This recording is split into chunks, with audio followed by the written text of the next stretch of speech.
Welcome to Everything You Need to Know About the Ascension of Humanity, the podcast where ancient wisdom meets modern science and spiritual evolution gets real. I'm Heather, an energy healer, channel, and spiritual coach with Divine Ascension Company. Each week, we're diving deep into the mysteries of human consciousness, spiritual awakening, and the profound transformation happening within us and around us. But here's the thing. We're not doing this with our heads in the clouds. We're bringing neuroscience, psychology, quantum physics, and cutting-edge research to the table alongside meditation, energy work, and timeless spiritual teachings.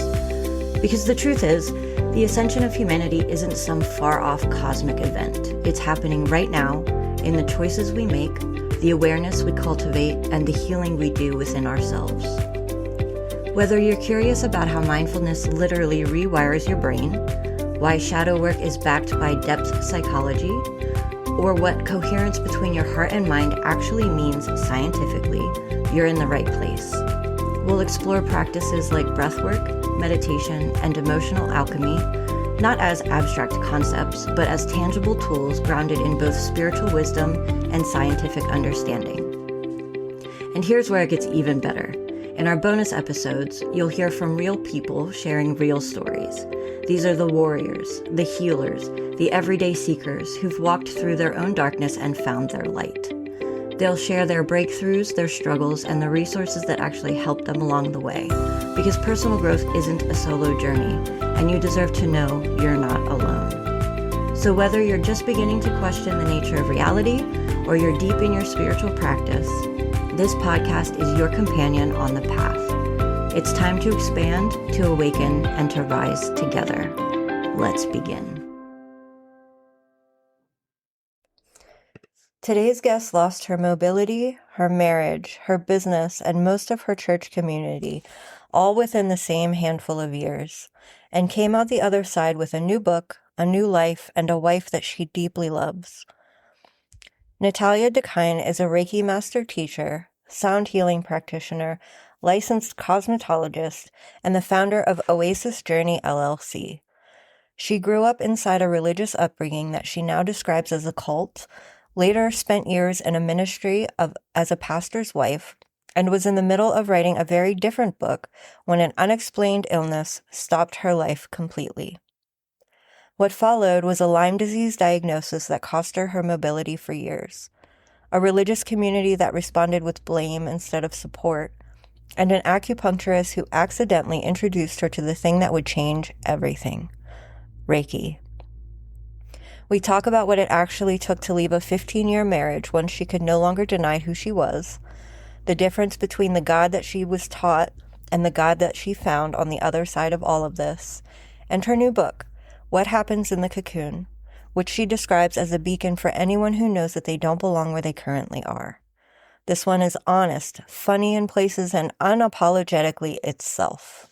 Let's get into it.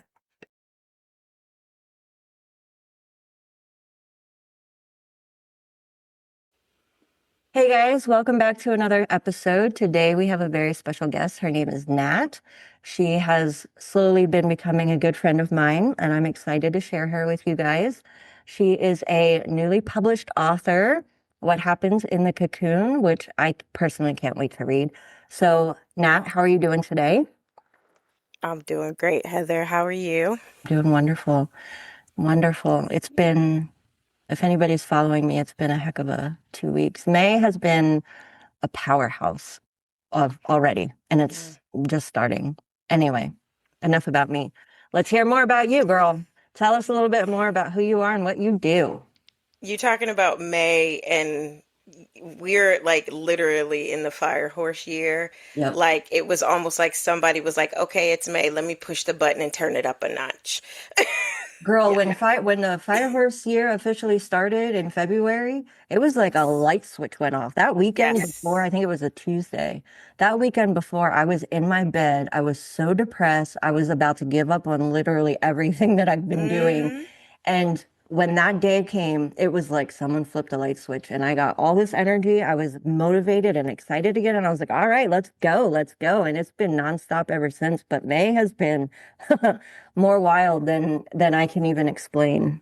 I agree. I agree. It has just been a very momentous month Mhm. already. And I'm like, if this is May, what the hell is the rest of the year going to be like? Yeah.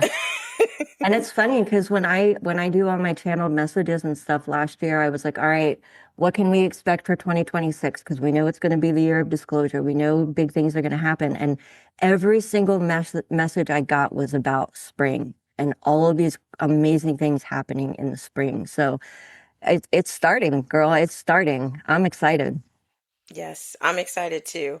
First of all, thanks Heather for having me on the show. I adore the energy, the powerhouse energy that you carry, your intuitive nature, the downloads that you get. I do listen on YouTube. Oh, thank you. I was just like, yes, she's one of my people, man. She's one of my people. I appreciate But that. Thank you so much. you are so welcome, and I mean it. It's a delight that if I can just say, being a part of Critical Mass Mhm. and the collaboration between practitioners and just people in the community, it's just been awesome. Oh, It's just yeah. been so awesome, and I'm so glad that that's a way that I got to connect with you. So kudos to Tam Dillon. Yes, let's shout out Tam. Yes, She yes. deserves it.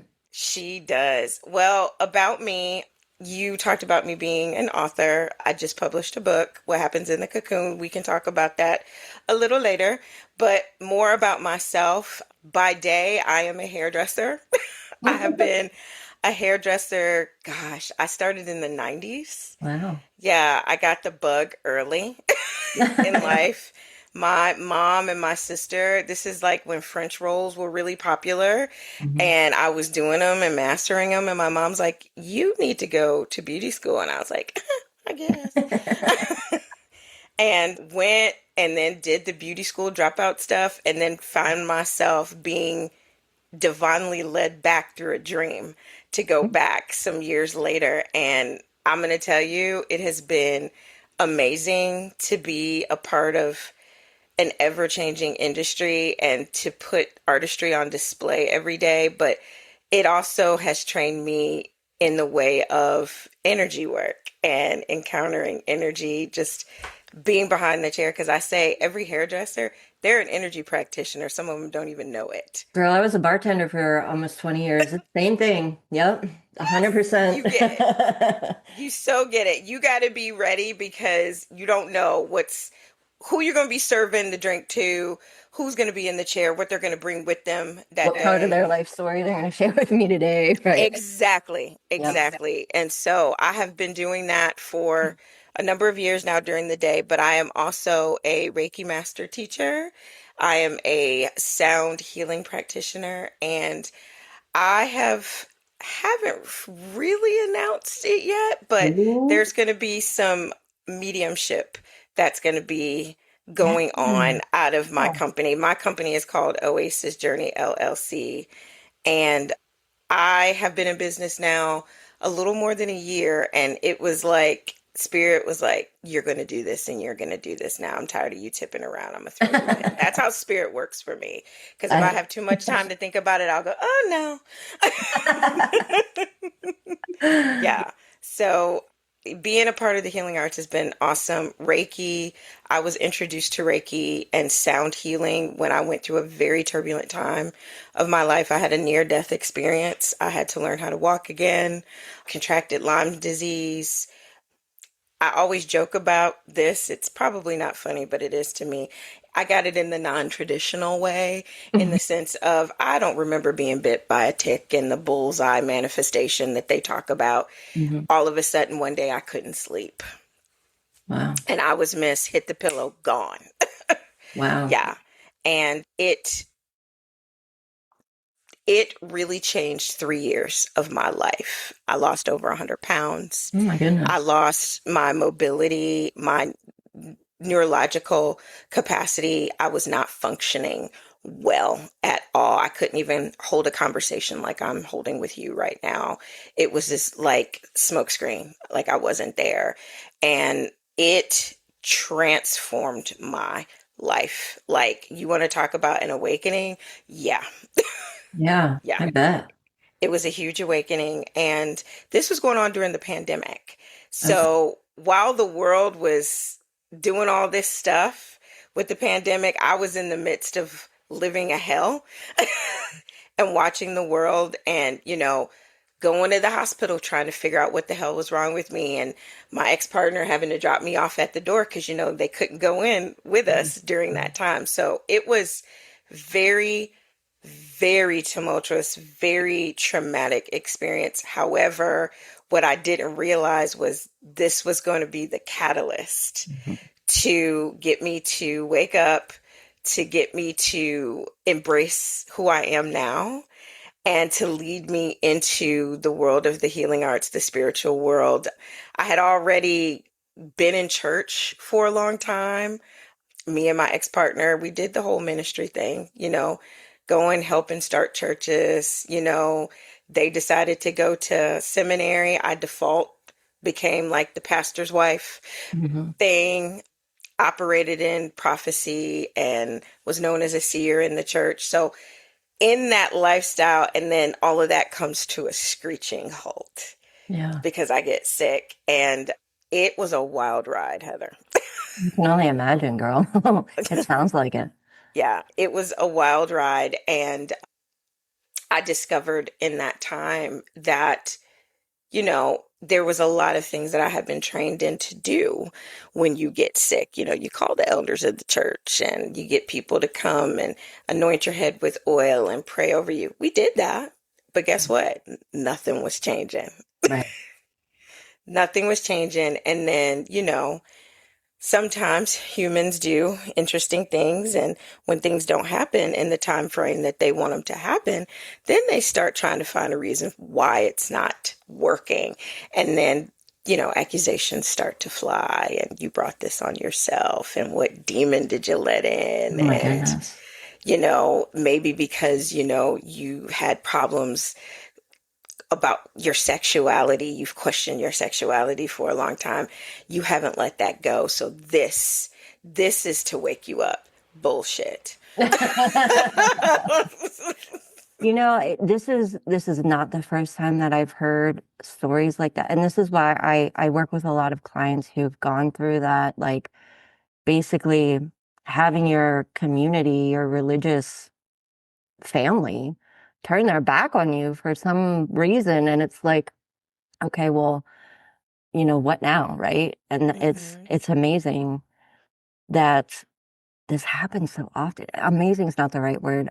I say amazing because it baffles my mind, but it's interesting how often this happens, and it's so sad. But it's like, I mean, enough about that. Let's hear how this opened up your life and made things everything change and so much better for you. Let's keep going. Yes, absolutely. You were onto something though, girl. I am, but I could go on for that for the whole time we're supposed to be recording. So I I'll pause understand. myself there. I understand. So during this time, I will say this, Heather.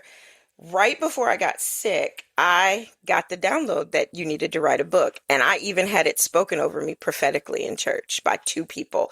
There's a book in you, there's books in you. And the one Ooh, person I'm comes in getting and they truth see the, tingles right now. yes, yes. So they were right. I will say, listen, people are prophetic in the church and they do see and they do hear, okay? But there was a gentleman in particular, didn't know me from Adam, and he spoke it right to me in a line, in a prophetic church line one day in church. And he's like, I see this book. I see all these different books, but I see this one book, the book that you're going to write to start. And I see it here and there and yonder. Okay, so, all right. I start writing the book before I get sick, and it was supposed to be like all my wildest adventures with me and my ex-husband and Jesus. Mhm. That's what it was going to be about. All the places we went, the lives we seen change, how we would uproot and sell all our possessions and follow the call. That's what it was about. And then 2 months later, I got sick. The universe was like, nope. Nope. Nope. That is not why you're writing the book. And so literally for the next 3 years, it just changed. So you asked what happened. It was almost like a forced isolation. I know we were in isolation in the pandemic anyway, but this particular isolation that I was experiencing, it was definitely spiritual. Okay? Like, I need your full attention so I can show you something. And so I will say that I was a big reader of the Bible, and I started reading the book of Job. And I laugh about it now. And it was like Spirit directed me, go read the book of Job. I want you to go back and read it again. And I read it, and I seen the same thing that I was going through reading those pages about Job and Job's journey. Because in the beginning, everybody was all like lovey dovey. You just lost all your kids and your livestock and your riches and all this other stuff. We're going to come and we're going to console you, right? Mm-hmm. But when stuff wasn't turning quick enough, what did they start doing? What did you do? Mm-hmm. Wife told him, why don't you just curse God and die? Oh my God. Right? So I was living this out. Like, people were, if you go around Natalia, she's symptomatic. The symptoms she's having is going to jump on you. And so you better not go to her house. She's demonically oppressed. Right? Mm-hmm. So, I start to wonder, like, okay, well, I've been taught, like, fast and pray and do all this stuff, and nothing is working. Nothing is working. And it really hit when I went to see an acupuncturist, because by then, I mean, like, I'm a 40-year-old woman walking, like, hunched over with a cane. Come on now, right? Mm-hmm. And I went to see an acupuncturist, and I was divinely led there, and was just told, acupuncture helps with Lyme. It helps you get your mobility back. It gets your chi flowing. Mm-hmm. Well, what I didn't know was this is going to be the segue. Mm-hmm. This is going to be the segue, because I had two roads I could take. I could go to physical therapy, not knocking physical therapy, but I could take that road, or I could go to the acupuncturist. I chose the acupuncturist. Had people even talking shit, saying you're going to open yourself up to catching something demonic if you go see the acupuncturist. Well, according to you, I already did. So what can Right? Right. Right. I already caught something. So what else do I got to lose now? Right. So went to her. I was very curious, but I was always a spiritual child. I was a very intuitive child. I could pick up things in a room, couldn't even explain it, but I just knew when something felt good and when something didn't feel good, or when I was being led to do something, I knew how to follow. Well, she introduced me to Reiki. Yeah, she introduced me to Reiki, and I remember how tangible it felt and how natural it felt. And it was like it was calling to me when she did it. And so then every time I had a session, she did Reiki, and I would ask more questions. Nice. Yeah. And so then it became, all right, well, you're living a lie right now. You are showing up as this heterosexual woman because you've been taught that if you live the other way, you're going to die. You're going to go to hell. You're going to have something bad happen to you. The list goes on. And literally, I ended a 15-year marriage. Wow. One full of adventures, it sounds like. Yeah, one full of adventures. My ex-husband is a beautiful person, an outstanding person, but we weren't aligned. Mm-hmm. Like, maybe in the beginning, but at this point, it was just like, okay, you can't keep pushing this down. And people would ask me, because there were different things that kind of happened along the way. And they're like, are you sure? You're like, it's okay if you're gay. And I'm like, nope. I'm in love with this person. It's because I had convinced myself, because I had heard that so many times reinforced, that I was just following suit. Mm-hmm. Right? So everything came to an end, and walked away from a 15-year marriage with nothing. Mm-hmm. Nothing. Not even my cat. I didn't get my cat till 9 months later. He kept my cat until I could bring my cat. And then in that time, it was just like, okay, now you're out of this environment. I lost a business because I had a hair salon. There were a lot of people in the church that were coming when the word got out about everything going on, especially after I joined the LGBTQIA plus chamber. Woo, they was leaving like roaches. Okay. So, like, for real, it was not cool at all. But then it was just like, okay, now I got your attention. Mm-hmm. So I'm going to introduce you to more of Reiki. So I got attuned, and then I got attuned again, and then I got attuned again. And I embodied it for about 4, 5 years before I did it on anybody. I just was led by it Mm-hmm. and let it do what it needed to do. I felt like it sharpened my intuition in a way that I'd never experienced before. And it was almost as if, like, when those thoughts would creep in, that it was time for me to think twice about what I was doing and possibly go back. It was just like this divine hand, like one of my ancestors or spirit guides put their hand on my back and they're like, no, no, no, keep going, keep Mm-hmm. going, keep going. And then I got introduced to sound because I still had residual pain and chronic illness stuff that I was navigating, even though I was getting my quality of life back. And when I had a sound bowl session at a Pride event, that was the game changer. Dude, it's amazing. People knock it, but I just went through a really bad tooth infection and I found a video of a tooth healing frequency, and boy, that thing calmed my tooth right down. It Hmm. was the only thing that would help me go to sleep. The pain meds stopped working, everything, but that frequency, whew, Yes. no joke. Yeah. Yes. The frequencies are powerful. They are not new age. This is stuff that's Mhm. been around for centuries. Our bodies have been divinely designed to recognize certain frequencies. Even our Okay. voice, yeah. Exactly. Mm-hmm. 528 hertz, that's a cellular level change. Mm-hmm. If you just listen to 528 hertz, headache frequencies, there's so much. And I think had I stayed where I was, I wouldn't have been able to learn these things. I wouldn't have gotten exposed because they were thought to be so demonic. Yeah, it's Well, I'm just, glad you went to the acupuncturist. I'm glad you took yes, that route. yes, yes. The acupuncturist, and we are still in contact to this day. I talk about her in the book actually too, but she kept saying to me, "You're very curious." And I just wasn't sure if you would be open to this because I know pretty much how entrenched you are Hmm. and where you are as far as your faith. But the universe had other plans. Hmm. As it does. Yes. Yes. So now today, I took it a lot more seriously over the last couple of years. And so, I started doing it distant. I did a lot of, I do a lot of distance Reiki. I have some people that I do in person, but I feel like Spirit intentionally wanted me to learn that and learn that very well.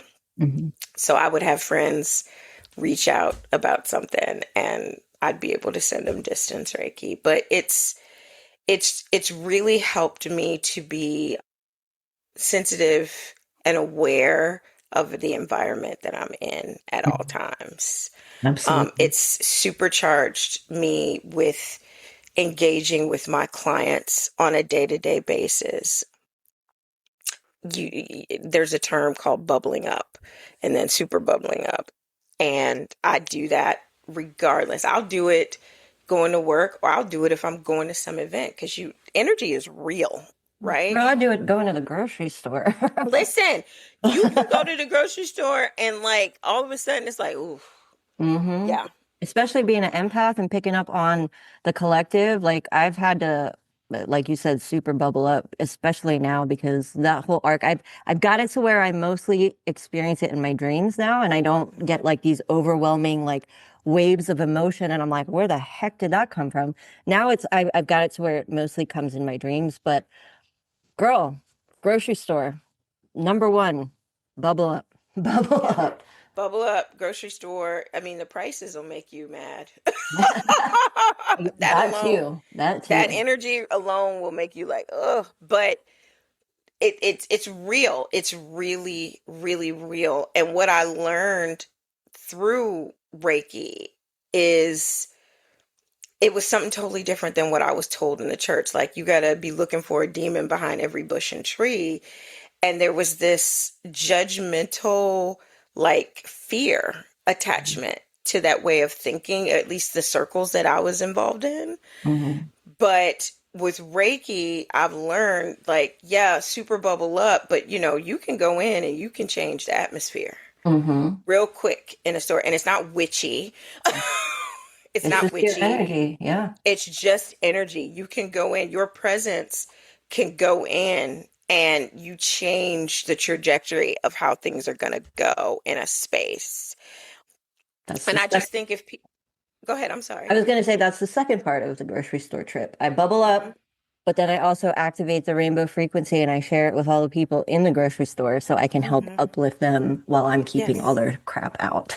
Yes. Absolutely. Yeah. Absolutely. And then I'm sure this has happened to you too. Somebody will just randomly approach you. Mm-hmm. Randomly approach you. They're going to tell you their whole life story All the time. and the 16 other lives they didn't had since then. Yep. It happens all the time. Yep. And it's just because of the energy, the frequency that we're on Mm-hmm. when we go into those spaces. And my heart's desire is that people would become more open to learning about that, because a lot of times I feel like people give their power away unknowingly. Absolutely. I was doing it for years and didn't recognize it because I was told this is an allegiance to something. Even before I was in the church, I was raised Jehovah's Witness, and all of that was devotion to an organization. Mm-hmm. Like, don't celebrate Christmas, don't do this, don't. And I understand the theology behind some of those things, but it's a very control based way of living. Mm-hmm. Number one thing I teach, sovereignty. And people don't even realize how often they give their power away. Don't even realize in just little ways, not even the big ones like that. But anyway, so there's one thing that I want to talk about that you brought up. And I was just having a conversation with someone yesterday, in fact, about love and about being a divine soul and what we are taught to believe about love. And she was sharing a personal experience that she had when she had a soul recognition with someone who was another female. And she was really confused about it. And she, it gave her a better understanding of how to think about love. And so I kind of want to bring that up since you touched on that today, because I think it's really important. We've been programmed so deeply about heterosexual relationships and how anything outside of that is bad. I mean, even exploring your bodies and, your likes, your whatever you want to call them is bad. And we are extensions of source, and source is unconditional love. And what that entails is love. Let's talk about that. Not even the unconditional part, but just the love. And the fact that we are social beings, we are meant to interact, we're meant to learn from each other, we're meant to be, part of this society that's supposed to be based on love. And so when it, I don't know what the right word is, but I get a little frustrated because I'm human and I'm allowed to have negative emotions sometimes. Hmm. I get a little frustrated sometimes when I hear people talk about, you know, the way that you love someone is wrong. And I'm like, no, it's not. Like, why can't we just love who we love? And I don't identify as straight. I don't identify as gay. I don't know all of the terminologies. I used to just tell people I was bisexual, but that's not even accurate either. I love who I love. It doesn't matter what they look like. It doesn't matter if they're male, if they're female, if they're trans, if they're, it doesn't matter. Because I love at a soul level. And so your physical vessel is important. I mean, there has to be an attraction there, but I don't have, little box. I don't fit in a little box anywhere. So I can't expect my partner to either. So the fact that, there's so much programming out there. I just want to say that I encourage everyone to love whoever it is that you love and don't feel bad about that ever. Yes. Yes. And you hit it on the head, Heather. There's just been this programming that it's wrong. And it, or if you go that way, something bad is going to really happen to you if you go that way. And I'm like, says who? That's my favorite saying. Says who? I tell people, says Says who? who? Hmm. And, for the people, the Bible says, I'm supposed to love you. It says God is love, but no. It didn't say but. Hmm. There's no but. Right. It says God is love, period. That's all it says. Hmm. That's and it makes me think about, okay, I don't know if you ever seen the movie The Shack. This just dropped in my head. It was a movie, it was very controversial in the Christian community a long time ago. And it was about a man whose daughter was killed. And he had quite a quite a confrontation with God about his daughter and God taking his daughter. And in the movie, God showed up to this man in different ways. The first time he came to him, he showed up as a man. The second time he came to him, he showed up as a woman, or they showed up as a woman, I should say. And it was so controversial because God is all masculine within organized religion. Hmm. Okay. There is no feminine. It's all masculine. But I thought it was so interesting because the divine, okay, can show up in whatever way they want to, for however you want and need them to show up to you, Hmm. period. Because this is a level of higher consciousness that's, okay, like in my mind, I'm like, you're carrying the same divine energy within you, and the divine can show up in whatever way the divine wants to show up, and the divine can choose to love in whatever way the divine wants to love. And 100%. so me loving my wife is an expression of the divine. Absolutely. My wife loving me is an expression of the divine, because we're both divine beings. Hmm. We are divine expressions of love. Love looks like this for us. Maybe love looks different for whoever's listening. Maybe, and you even said it. You're like, I don't even know if I want to call myself bisexual or this or that. I just love who I love. That's the bottom line, period. Hmm. You are a divine being, excuse me, you are a divine being, and whoever you choose to love, that is an expression of the divine. And when the two of you come together, it's two divine beings expressing that. Absolutely. 100%. I'm sorry I get on my little TED Talk about it. It's okay, girl. I opened it up. I get on my little TED Talk about it. And if we can first of all, people need to mind their damn business. I'm going to just say that. Hmm. They need to mind their business, because it's nobody's business who's in your bedroom or who's in your house. That nobody has the right to have that kind of access to you unless you allow it. So I saw a meme a little bit ago because there was a lot, because I'm part of a lot of LGBTQ plus communities, Hmm. and they were talking about, first they were talking about how, like, in the 80s and 90s in the New York clubs, like there were trans women and, in the bathrooms, best friends ever, share their lip gloss, hold your hair while you're puking, like whatever. And it didn't become an issue until recently. And there was a meme and it had two little comic images side by side, and it was basically talking about how people view trans people in the bathroom, and they're not looking under the stall at people. They're not, what everyone is portraying that they might do.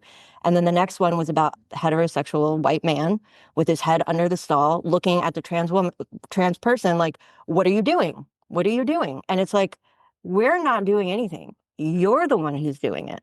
You're paying more attention to what we're doing and making it weird and making it awkward than we are, because they're just living their life. They're just, let them be. Yeah. Mind your Just own damn business. Just mind let your own them damn be. business. It's right. And there's a reason the stall goes down so far. You Right. might be able to see the feet come in next to you, but you It's can't, you there for gotta privacy really, for a reason. it's a privacy for a reason. I mean, Hmm. and you, just like you said, there's this white man.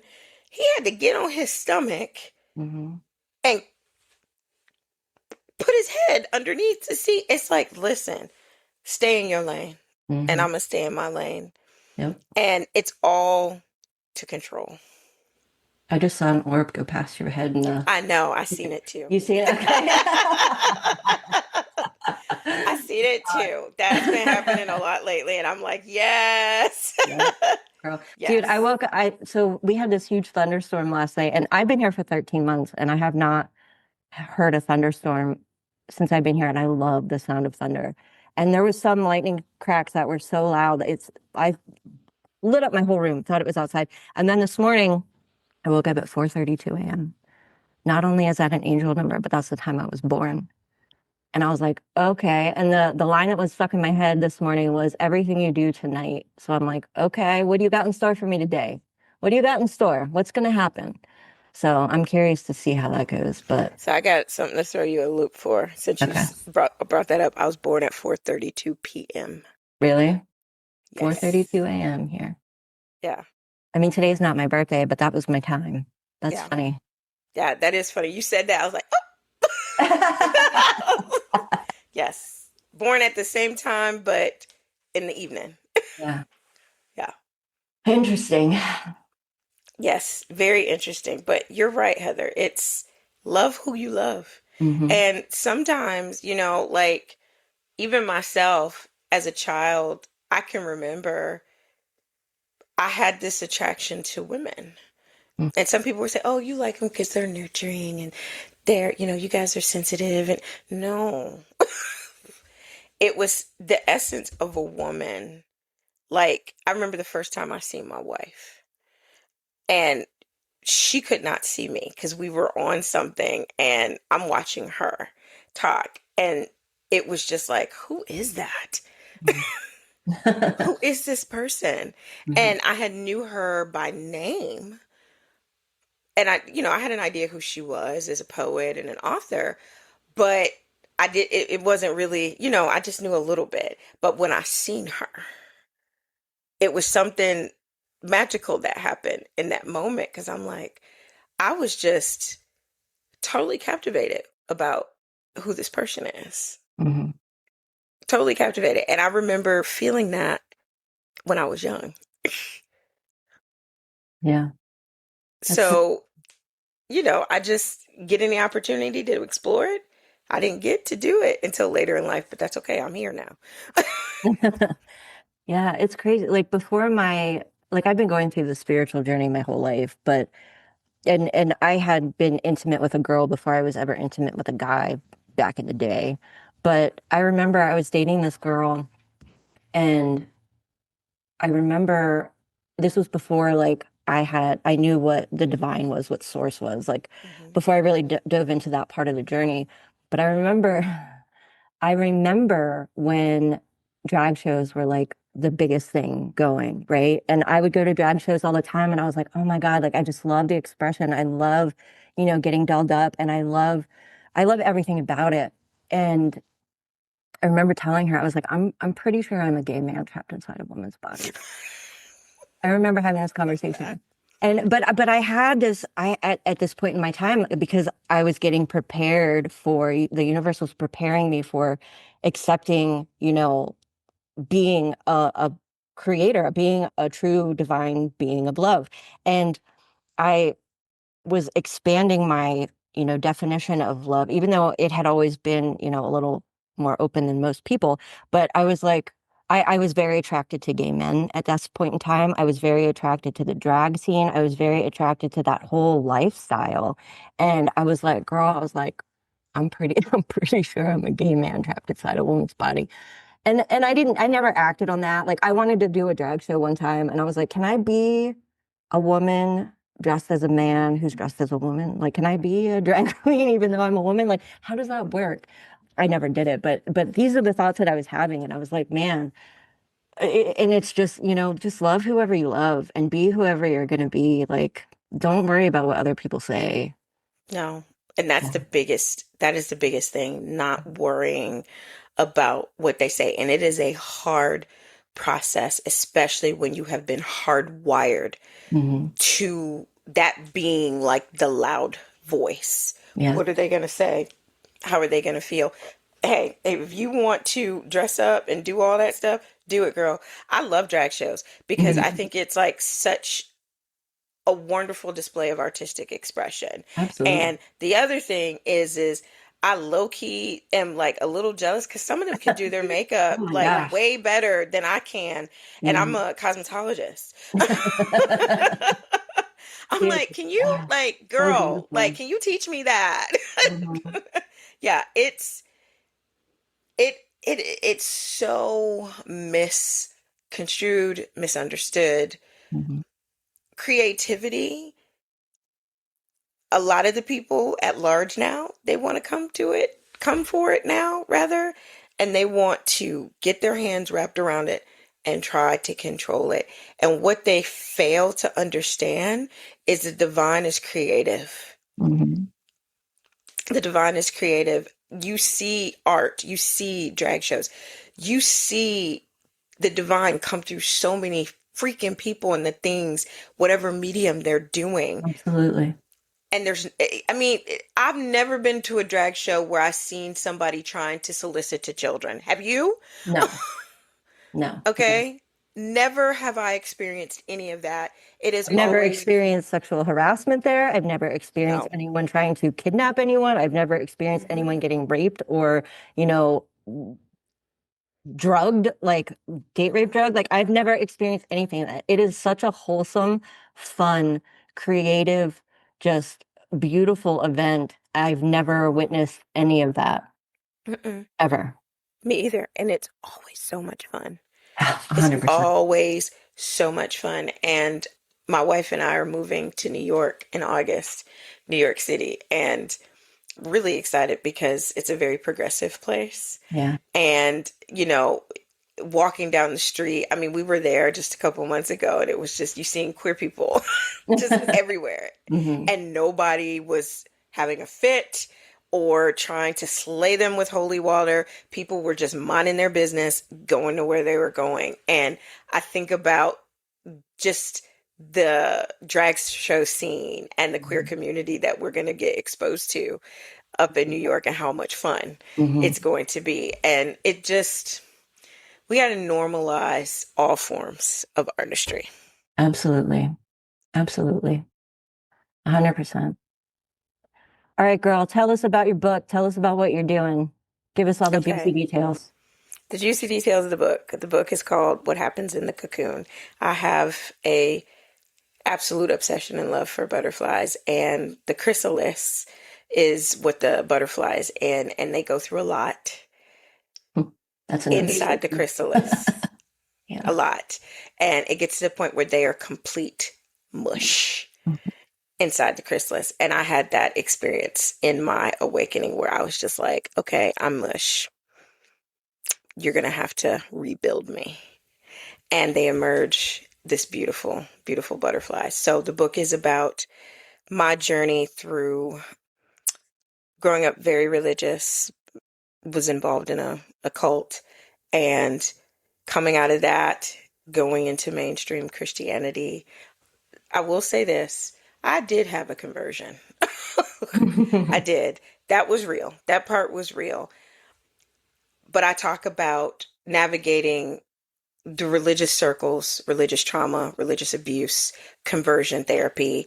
There's something that's called deliverance, which is a form of conversion therapy, and it can be extremely traumatic. And I talk about all of that and just trying really damn hard to find my voice and finally going through the Lyme's disease, living with vitiligo, being different, and just getting to a place where I'm just like, okay, I'm going to become the sludge and let whatever needs to happen inside this chrysalis, let it happen. And I'm going to come out and I'm going to emerge as who I'm supposed to be and this beautiful person that spirit has told me I am, despite everybody else telling me something completely different.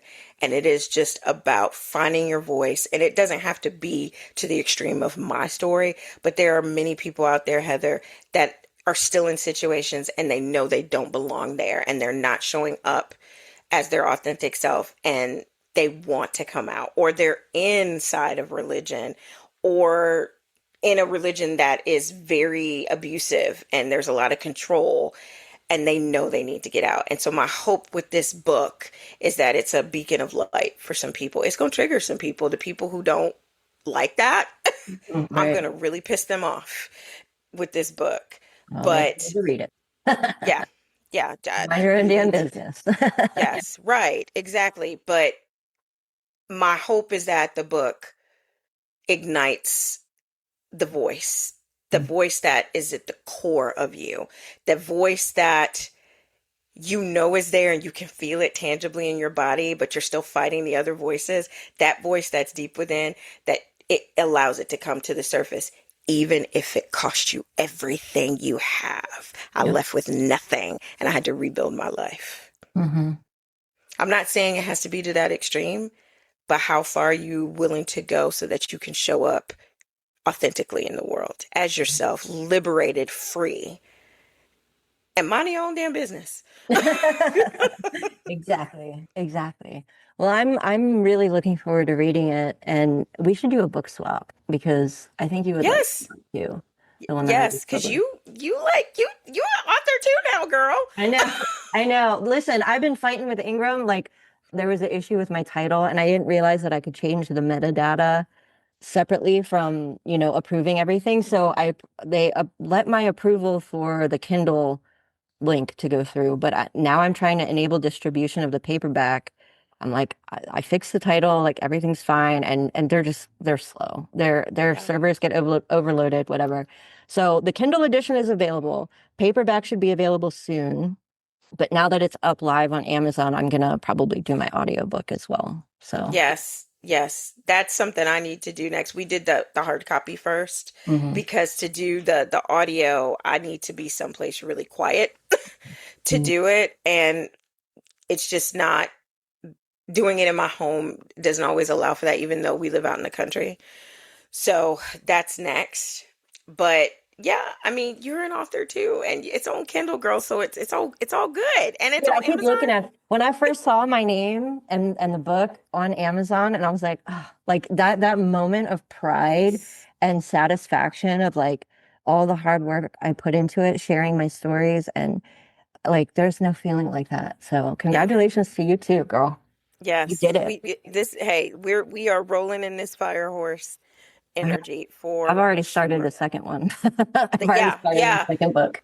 I already know the title of my second book. It's funny you bring that up today because I was in the shower. That's a divine download place for me. Mhm. And I was asking Spirit about it, and Spirit was just like, "Oh yeah, it's coming. Like this is what you're gonna do." And I already had the title, so it's so cool that it's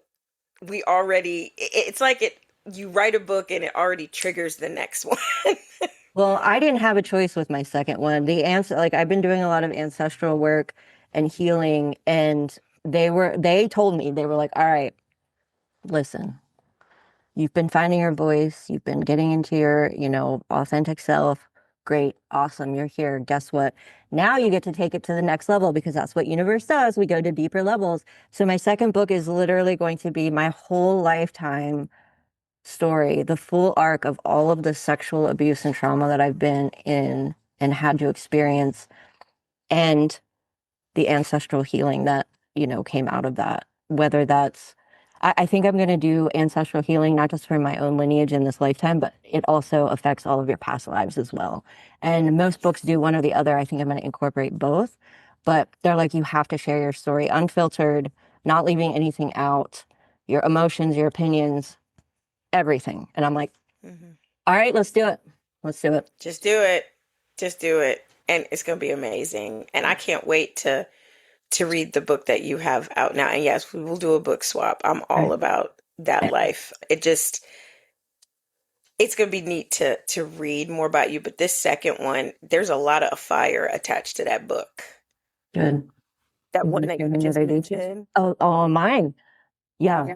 Yeah. 100%. Like it's going to be freeing and like I've already talked about my sexual abuse trauma. Like Mhm. I'm an open book, but I know that there are memories that I've suppressed And even though I've done the healing, because you don't have to relive those memories to do the healing, by writing this book and putting it out into the world and sharing the full story, because I've shared bits and pieces, but never the full story, and how sexual trauma and abuse can look like rape. It can look like abandoning yourself and not speaking up, like doing something that you don't want to do, even though you didn't say no. It doesn't matter. You didn't want to do it.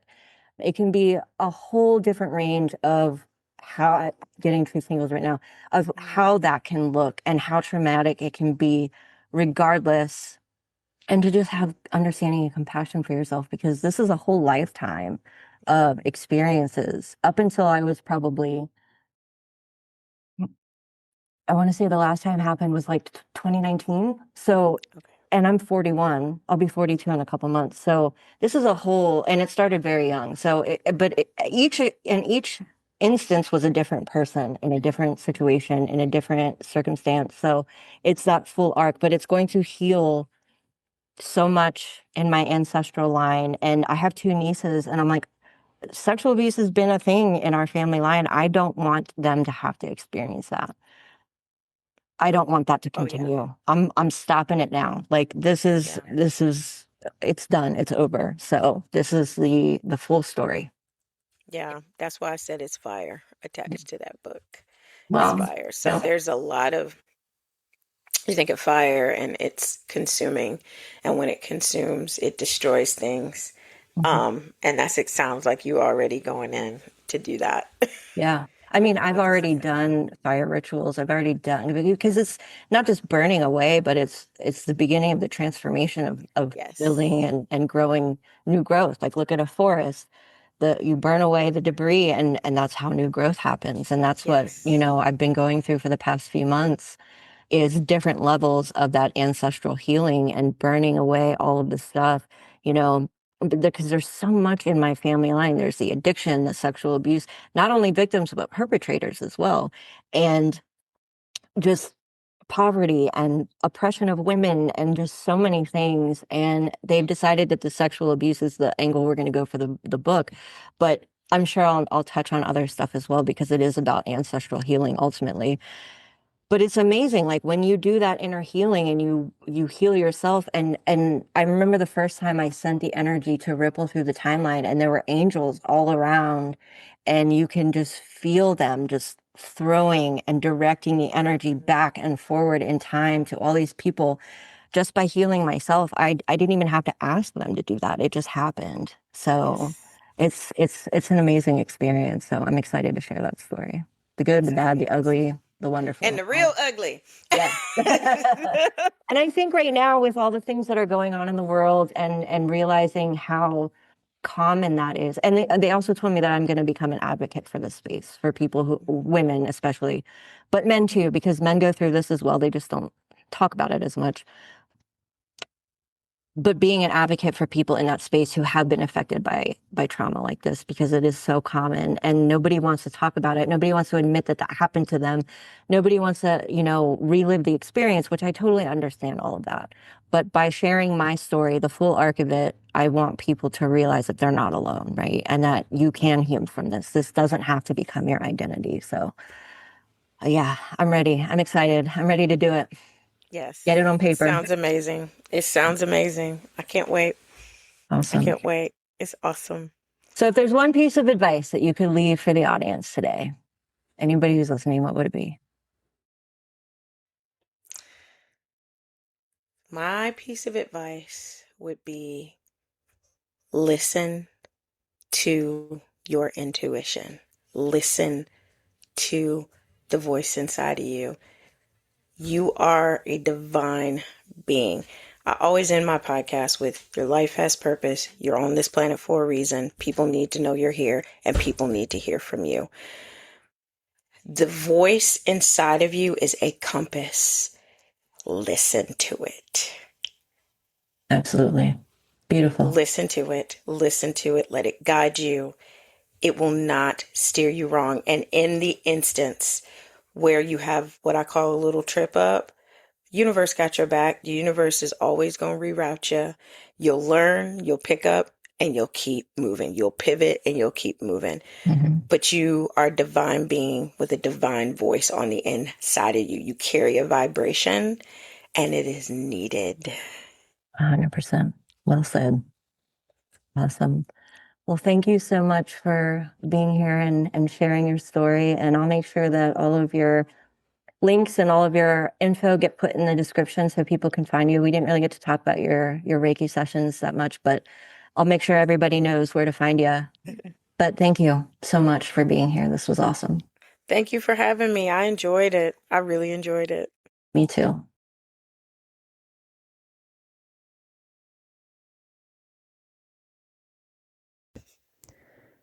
If this conversation sparked something in you, I want you to know that spark is your soul talking. Come find me at divineascensionco.com. There's a whole new home there waiting for you. Services, resources, and a community of people who are done playing small and ready to remember who they actually are. I'll see you there. Until next time, keep ascending.